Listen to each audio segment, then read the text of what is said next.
জীবনে সফল হয়ে নিজের পায়ে যতদিন না দাঁড়াতে পারবো ততদিন যদি আমি হাজার খাটি রক্ত একদম পানি করে ফেলি তবুও কিন্তু কারো কাছে নাম পাবো না। এটাই আসলে বাস্তবতা। হাই এভরিওয়ান, আসসালামু আলাইকুম। এই তো সকালবেলায় আমার ব্লগটা শুরু করে দিলাম। ওয়েদারটা খুব ভালো ছিল, ভালো লাগতেছে। তারপর একটা লম্বা ঘুম দিয়ে 10টার সময় উঠি। আর এই যে এখন চলে আসছি রান্নাঘরে প্রতিদিনের মতো। ছেলের জন্য চিংড়ি মাছ ফ্রাই করতেছি আর একটা কোয়েল পাখির ডিম দিয়ে দিচ্ছি সাথে। আরও ছিল কিন্তু খাবে না বলছে ডিম, তাই একটা ফ্রাই করতেছি। ইদানিং ব্লগের উপর থেকে মন উঠে গেছে। এত পরিমাণ পরিশ্রম করছি এই ব্লগ নিয়ে আমি, যা বলার বাহিরে। 2022 সাল থেকে আমি এই ব্লগ নিয়ে কাজ করতেছি।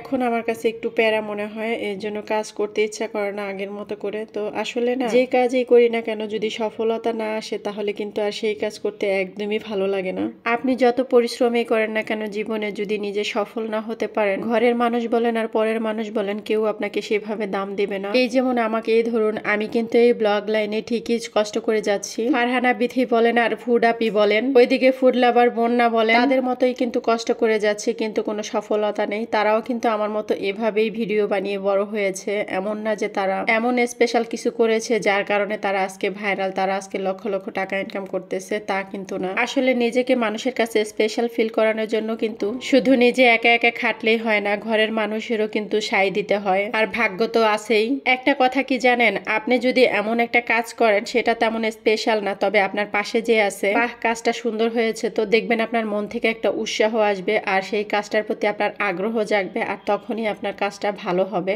আমি আসলে 2022 সাল থেকে কাজ করি ঠিকই, কিন্তু আমার এরকম বলার মতো কোনো মানুষ নেই, যার কারণে হয়তো আমি সফলতাটাও পাচ্ছি না। একদিন যখন আমি সফল হতে পারবো দেখবেন এই মানুষগুলোই আমাকে এমন ভাবে উৎসাহিত করবে। আমি এখন নিজের কষ্ট নিজে বুঝে হাজার খেটে রক্ত পানি করে বড় হচ্ছি, আর এখন যেহেতু আমাকে কেউ উৎসাহ দিবে না, আমি মনে করি তখন উৎসাহ আমার কোনো প্রয়োজন নেই। একটা কথা কি জানেন, সংসারে স্বামী স্ত্রী হ্যাপি হয় কিভাবে, দুজন দুজনের মন মতো বা দুজন দুজনকে বুঝতে পারলে, তাহলেই কেবল তারা হ্যাপি আমি মনে করি। শেষে একটা কথাই বলবো, কোনো নারী সহজে সংসার সাধতে চায় না। পুরুষরা সবসময় এমন ভাবে বাধ্য করে, ওই যে একটা কথা আছে না, এমন ব্যবহার করে তখন নারী এমনিতেই বুঝে যায় যে এ আমাকে রাখার মতো না। দোয়া করি সবার জন্য, আল্লাহ যেন সবাইকে সংসারে শান্তিতে রাখে। আর শান্তি কেবল টাকা পয়সাতেই না, স্বামী আর স্ত্রী দুজন দুজনের মন বুঝলে আমি মনে করি এটাই সবচেয়ে বড় শান্তি। টাকা পয়সা তো দুজন মিলেও ইনকাম করে বড় হওয়া যায়, তবে আপনি যদি সংসারে শান্তি আসার জন্য যদি টাকা ইনকামও করতে চান আর সেই জায়গায় যদি আপনাকে নিয়ে কটূক্তি করা হয়, আমি মনে করি এর চেয়ে দুর্ভাগা আর কিছু হতে পারে না। কিছু স্বামীরা তো আছে